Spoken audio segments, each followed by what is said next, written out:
The Ctod crack tip interactive calculator determines crack tip opening displacement for fracture mechanics analysis. Let's start with the calculation mode dropdown.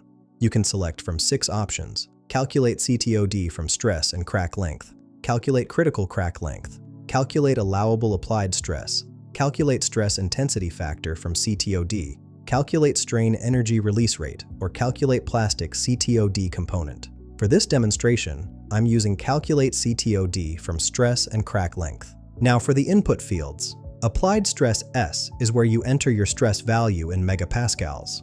Crack length A requires the crack size in meters. Yield stress SY is your material's yield strength. Young's modulus E is the elastic modulus in megapascals. Poisson's ratio N is the material's Poisson coefficient. Let me input these values. Applied stress of 250 megapascals, crack length of 0.015 meters, yield stress of 450 megapascals, Young's modulus of 27,000 megapascals, and Poisson's ratio of 0.3. After clicking Calculate, the calculator provides the Ctod value, which represents the crack opening at the original crack tip position. This displacement measurement helps engineers assess fracture toughness and determine if a crack will propagate under the given loading conditions. Find the link in the description below.